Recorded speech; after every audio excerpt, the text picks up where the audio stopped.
తెలంగాణలో మున్సిపల్ ఎన్నికల షెడ్యూల్ విడుదలైంది. ఫిబ్రవరి 11న మున్సిపల్ ఎన్నికలు జరగనున్నాయి. 13న ఫలితాలు వెల్లడిస్తారు. రాష్ట్రంలోని 116 మున్సిపాలిటీలకు 7 కార్పొరేషన్లకు ఎన్నికలు జరగనున్నాయి. మొత్తం 2996 మున్సిపల్ వార్డులకు ఎన్నికలు జరగనున్నాయి. రేపటి నుంచి నామినేషన్లు స్వీకరిస్తారు. నామినేషన్ల స్వీకరణకు తుది గడువు ఈ నెల 30. ఈ నెల 31వ తేదీన స్క్రూటినీ ఉంటుంది. నామినేషన్ల ఉపసంహరణ గడువు ఫిబ్రవరి 3. మొత్తం ఓటర్ల సంఖ్య 52,43,000. ఇందులో పురుష ఓటర్ల సంఖ్య 25,62,000 కాగా మహిళా ఓటర్ల సంఖ్య 26,80,000. ఇతర ఓటర్ల సంఖ్య 640.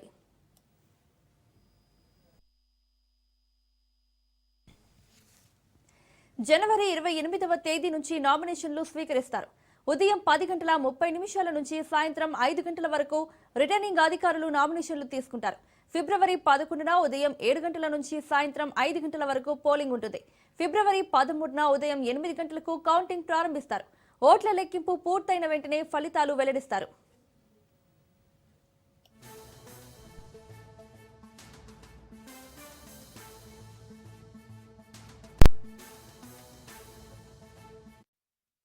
మరియు మున్సిపల్ కార్పొరేషన్స్ కు సెకండ్ ఆర్డినరీ ఎలక్షన్స్ అనౌన్స్ చేస్తున్నాము. ఈ సెకండ్ ఆర్డినరీ ఎలక్షన్స్ 116 మున్సిపాలిటీస్ కి అలాగే 7 మున్సిపల్ కార్పొరేషన్స్ కి టర్మ్ ముగిసిపోయినటువంటి వాటికి అలాగే కొత్తగా ఫార్మేషన్ అయినటువంటి వాటికి ఈ ఎలక్షన్స్ అనౌన్స్ చేయబడుతూ ఉన్నాయి. రేపటి నుండి నామినేషన్ మొదలవుతాయి. ఎలక్షన్ నోటీస్ ఆర్ఓలందరూ కూడా రేపు ఇష్యూ చేస్తారు. ఈ ఎలక్షన్ నోటీస్ ను అనుసరించి నామినేషన్స్ యొక్క ప్రక్రియ 31వ తేదీ స్క్రూటినీ, దాని తర్వాత విత్డ్రావల్, తర్వాత publication of the contesting candidates 3వ తేదీ అవుతుంది. తదుపరి వాళ్ళు ప్రచారానికి వెళ్తారు. డేట్ ఆఫ్ పోల్ 11వ తేదీ ఫిబ్రవరి. ఏదైనా రీపోల్ గనక ఉన్నట్టయితే 12వ తేదీ నిర్వహిస్తాము. కౌంటింగ్ 13వ తేదీ 8 గంటల నుండి ఉంటుంది. డిక్లరేషన్ ఆఫ్ రిజల్ట్స్ కూడా కౌంటింగ్ ముగిసిన వెంటనే డిక్లేర్ చేయబడతాయి.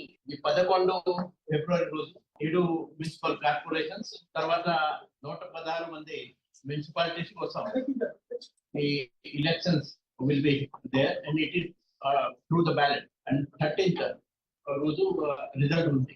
మధ్యలో 1 డే ఇన్ కేస్ ఇది రీపోల్ ఇస్ దేర్ 12th నాడు దానికోసం ఇది పెట్టాను. సో క్యాష్ కానీ లిక్కర్ తర్వాత free beach drugs and metal ఈ ఐటమ్ కోసం మనము వీటన్నిటి పక్క అది చేస్తాం. సో మినిమం 50,000 అది దాకా క్యాష్ క్యారీ చేయొచ్చు. ఈ మున్సిపల్ ఎలక్షన్స్ ఎక్కడ ఉన్నాయి ఆ ప్రాంతంలో 50,000 కి ఎక్కువ క్యాష్ ఉంటే దానికి సమాధానం పక్క చెప్పాలా. తర్వాత ప్రతి చోట్లో ఎక్కడెక్కడ సీజర్ జరుగుతున్నాయి అక్కడ పక్క మన రిసీట్ ఇస్తాం వాళ్ళకి. తర్వాత అపీల్ కోసం కూడా ఎక్కడ మీరు వెళ్ళాలా అదే ఆ రిసీట్ మీద అన్ని డీటెయిల్స్. మాజీ ఎంపీ సంతోష్ రావు విచారణ నిమిత్తం జూబ్లీహిల్స్ పిఎస్ కు వెళ్లారు.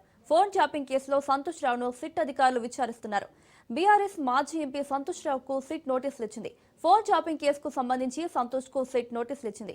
ఈ కేసులో ఇప్పటికే కేటీఆర్, హరీష్ రావుకు నోటీసులు జారీ చేసి విచారించగా తాజాగా బీఆర్ఎస్ మాజీ ఎంపీ సంతోష్ కు నోటీసులు ఇచ్చింది. సిఆర్పిసి 160 కింద నోటీసులు ఇచ్చింది.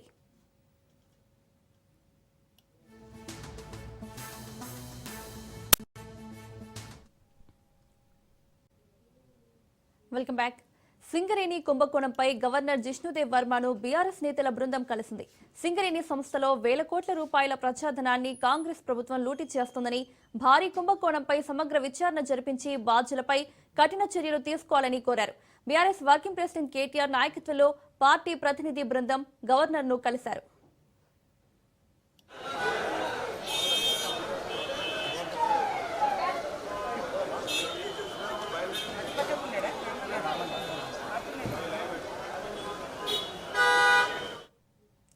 సింగరేణిలో జరిగిన అవినీతికి సంబంధించిన పూర్తి ఆధారాలు, లోతైన వివరాలతో కూడిన సమగ్ర నివేదికను బీఆర్ఎస్ నేతలు గవర్నర్కు సమర్పించారు. సింగరేణి వంటి ప్రతిష్టాత్మక సంస్థలో జరిగిన భారీ కుంభకోణంలో సీఎం, డిప్యూటీ సీఎం, మంత్రులు నేరుగా భాగస్వాములయ్యారని పార్టీ ఆరోపిస్తోంది. ఈ వ్యవహారంపై రాజ్యాంగబద్ధమైన పదవిలో ఉన్న గవర్నర్ వెంటనే స్పందించి తగిన చర్యలు తీసుకోవాలని విజ్ఞప్తి చేశారు.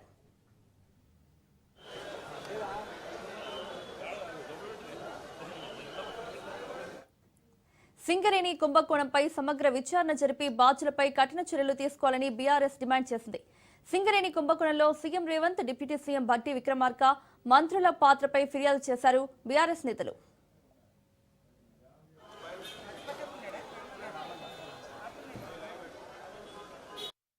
సింగరేణిలో అవినీతి జరుగుతున్నదని ఆధారాలతో సహా మా శాసనసభ పక్ష ఉపనాయకులు మాజీ మంత్రి పెద్దలు హరీష్ రావు గారు పత్రికా సమావేశం పెట్టి ఆధారాలతో సహా బయటపెట్టినప్పటి నుంచి కాంగ్రెస్ పార్టీలో వణుకు మొదలైంది. మీడియా కూడా మాకు సహకరించి ఈ కుంభకోణాన్ని పూర్తి స్థాయిలో బట్టబయలు చేసేసరికి పాలకుల గుండెల్లో రైళ్లు పరిగెడతా ఉన్నాయి. కేవలం మాట్లాడడమే కాదు, ఆధారాలతో సహా మరి ఈ రోజు పూర్తి స్థాయిలో ఈ కుంభకోణాన్ని బట్టబయలు చేసినాం. సరిగా దాన్ని డైవర్ట్ చేయడానికి, ప్రజల అటెన్షన్ ని దృష్టి మళ్లించడానికి విచారణ పేరిట ఇవాళ ఒకరి తర్వాత ఒకరిని పిలుస్తున్న విషయం కూడా మీకు తెలుసు. ఇవాళ సీఎం అంటే తెలంగాణలో చీఫ్ మినిస్టర్ కాదు, సీఎం అంటే కోల్ మాఫియాకి నాయకుడిగా ఇవాళ రాష్ట్ర ప్రజలు, ముఖ్యంగా సింగరేణి కార్మికులు భావించే పరిస్థితి వచ్చింది. ఇవాళ మీరు ఒకసారి అర్థం చేసుకుంటే కుంభకోణాన్ని రాష్ట్ర ప్రజలు, ముఖ్యంగా సింగరేణి ప్రాంతంలో ఉండే మా కార్మిక సోదరులు కూడా అర్థం చేసుకుంటే చాలా స్పష్టంగా ఆధారాలతో సహా మేము బయట పెట్టిన తర్వాత, ముఖ్యంగా మేము లేవనెత్తిన కొన్ని ప్రశ్నల విషయంలో ఇప్పటి వరకు ప్రభుత్వం నుంచి ఒక్క సమాధానం కూడా రావడం లేదు.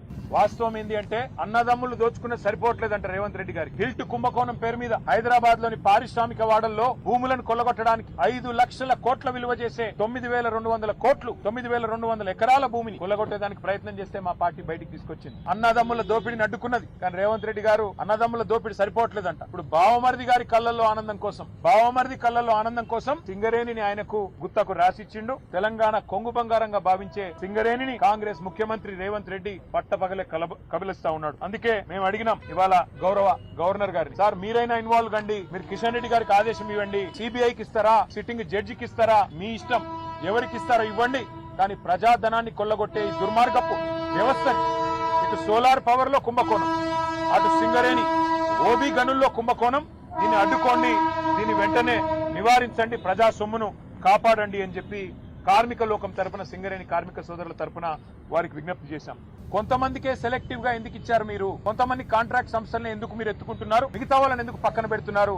ఇందులో రింగ్ మాస్టర్ సృజన్ రెడ్డి అనే వ్యక్తి ముఖ్యమంత్రి బావమరిది అవునా కాదా అని మేము అడిగితే ఇంతవరకు సమాధానం రాదు. ఇంతవరకు ఆయన విషయంలో స్పష్టత రాదు. అట్లాగే మేము అడిగాం, శ్వేతపత్రం ప్రచురించండి. ఒక నైనీ టెండర్లే కాదు, నైనీ బొగ్గుగని టెండర్లే కాదు, మరి నైనీలో కూడా గతంలో 2021లో 2022లో 2 సార్లు మా ప్రభుత్వం ఉన్నప్పుడు కూడా టెండర్లు పిలిచాం. కానీ ఆ రోజు ఈ సైట్ విజిట్ సర్టిఫికెట్ అనే నిబంధన లేదు. మరి ఈ రోజు టీఆర్ఎస్ ప్రభుత్వంలో అవసరం లేనిది కాంగ్రెస్ ప్రభుత్వంలో ఈ నిబంధన ఎందుకు అవసరం వచ్చింది అని మేము అడిగితే ఇంతవరకు సమాధానం లేదు. ముఖ్యమైన గంభీరమైన సమస్య విషయంలో స్పందించాల్సిన ముఖ్యమంత్రి గారేమో అప్పుడప్పుడు ఫుట్బాల్ ఆడుతున్నాడు సింగరేణితో, లేదా ఇవాళ విదేశాల్లో తిరుగుతూ ఏదో పాఠాలు నేర్చుకుంటున్నా అంటూ పోజులు కొడతా ఉన్నాడు. కానీ నేను వారికి గుర్తు చేస్తా ఉన్నా, ఏ వయసులో ముచ్చట ఆ వయసులో జరగాలి. చదువుకోవాల్సిన టైంలో చదువుకోక ఇప్పుడు చదువుకుంటానంటే ఏం వస్తుందో ఒకసారి వారు కూడా ఆలోచించుకోవాలి. మీరు 10 కోట్ల రూపాయల సింగరేణి సంస్థకు సంబంధించిన నిధులు దుర్వినియోగం చేసి మీరు ఫుట్బాల్ ఆటకి, ఈ రాష్ట్ర ప్రజలతో మీరు ఎలాగో ఫుట్బాల్ ఆడుతున్నారు, కానీ సింగరేణి సంస్థతో కూడా ఫుట్బాల్ ఆడుతూ 10 కోట్ల రూపాయలు దుర్వినియోగం చేసి ఈ రోజు ఆ సంస్థకి తీరని అన్యాయం చేసింది ఇవాళ రేవంత్ రెడ్డి గారు. ఒక్క స్కామ్ సంబంధించి ఇన్ని ఆధారాలు బయట పెడితే కూడా ఒక్క స్కామ్ సంబంధించి కూడా ఇప్పటి వరకు పాలకుల వైపు నుంచి సమాధానం లేదు. మేము అడిగాం, స్పష్టంగా చెప్పాం, మళ్ళీ అడుగుతా ఉన్నాం. ఓబీ టెండర్ల విషయంలో, ఓవర్ బర్డెన్ టెండర్ల విషయంలో గతంలో ఎన్నడూ లేని సైట్ విజిట్ సర్టిఫికేషన్, మీరు సైట్ మీదకి రావాలి, అక్కడికి వచ్చినట్టు సర్టిఫికేట్ తీసుకోవాలి అనే నిబంధన పారదర్శకతకు పాతర వేసి ఎందుకు పెట్టినారు? గతంలో ఎన్నడూ లేని విధంగా ఇది ఎందుకు పెట్టారంటే ఇంతవరకు సమాధానం లేదు. భారతదేశంలో ఎక్కడా ఏ కోల్ గనిలో లేని, ఏ బొగ్గు గనిలో లేని నిబంధన ఇక్కడనే ఎందుకు పెట్టినారు అంటే ఇంతవరకు సమాధానం రాదు. అట్లాగే నిజంగానే 2018 నుంచి 2024 వరకు ఈ నిబంధన గనక కేంద్ర ప్రభుత్వం ఒకవేళ సిఫారసు చేసి ఉంటే ఆ రోజున్న బీఆర్ఎస్ ప్రభుత్వం అమలు చేయలేదు. అన్ని టెండర్లను కూడా ట్రాన్స్పరెంట్ గా మేము పిలిచినాం. అందుకే ఆ రోజు అన్ని మైనస్ టెండర్లు వచ్చినాయి. ఎస్టిమేటెడ్ కాస్ట్ కంటే తక్కువ ఖర్చుకే సింగరేణికి డబ్బులు ఆదా చేస్తూ ఆ రోజు జరిగిన మాట వాస్తవమా కాదా? మరి ఆ రోజు ఆ టెండర్లలో లేని షరతు మీ ప్రభుత్వం వచ్చిన తర్వాత ఈ సైట్ విజిట్ సర్టిఫికేషన్ అనే విధానం ఎందుకు పెట్టారు, ఎవరికి లాభం చేయడానికి పెట్టారు అంటే ఇంతవరకు ప్రభుత్వంలోని బాధ్యులు ఏ ఒక్కరు కూడా సమాధానం చెప్పట్లేదు. డిప్యూటీ సీఎం భట్టి నివాసంలో మంత్రుల భేటీపై రాజకీయ దుమారం రేగుతోంది. గవర్నర్ నివాసంలో ఎట్ హోమ్ కు హాజరై ఒకే కారులో భట్టి నివాసానికి మంత్రులు శ్రీధర్ బాబు, ఉత్తమ్, అడ్లూరి లక్ష్మణ్ వెళ్లారు. సింగరేణి టెండర్లపై ప్రతిపక్షాల ఆరోపణలు, కేంద్ర కమిటీ విచారణ నేపథ్యంలో మంత్రులు సమావేశమయ్యారు. నేడు సింగరేణి టెండర్స్ విషయంలో గవర్నర్ కు బీఆర్ఎస్ నేతలు ఫిర్యాదు చేయనున్నారు. అయితే సీఎం రేవంత్ అమెరికా పర్యటనలో ఉండగా మంత్రుల భేటీపై రాజకీయ వర్గాల్లో చర్చ జరుగుతోంది.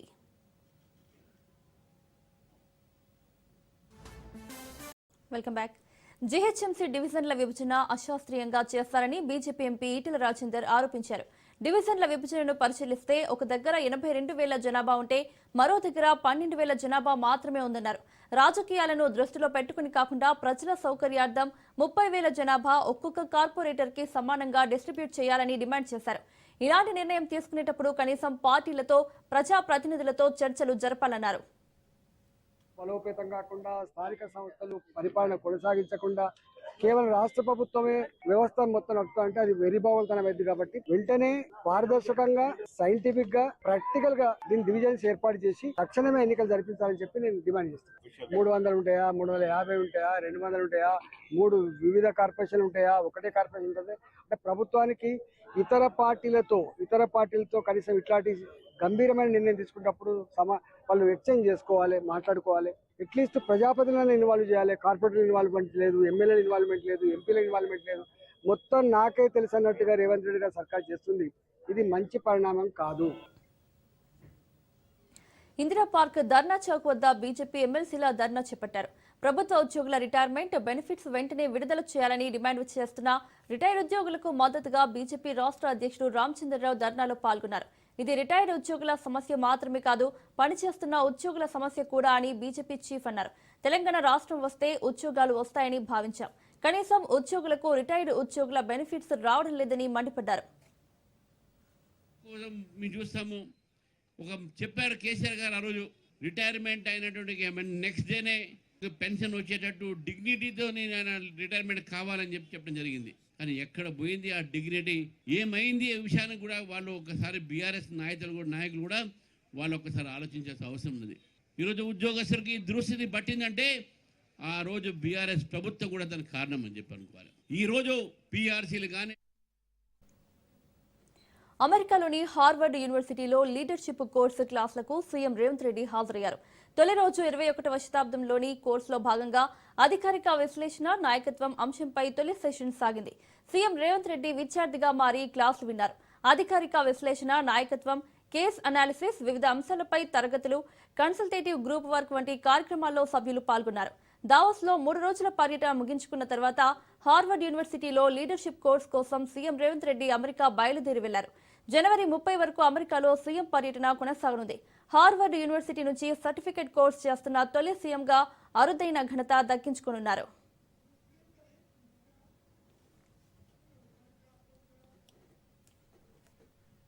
ప్రోటోకాల్ పై కాంగ్రెస్ వర్కింగ్ ప్రెసిడెంట్ జగ్గారెడ్డి కీలక వ్యాఖ్యలు చేశారు.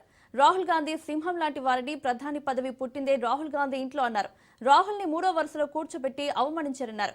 ప్రియాంక చిరుతపులి లాంటి నాయకురాలన్నారు జగ్గారెడ్డి. అలాంటి వారిని అవమానించడం సరైనదేనా అని ప్రశ్నించారు.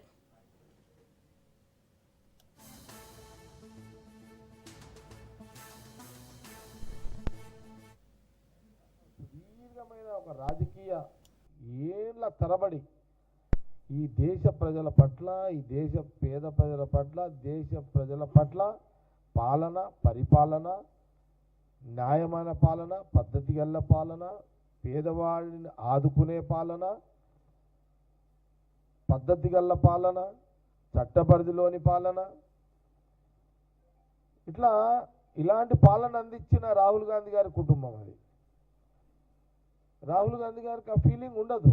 3వ వరుస కాదు, 5వ వరుస కామన్ మనిషి. కేవీ బులెటిన్ అప్డేట్స్ చూస్తూనే ఉండండి రాజ్ న్యూస్.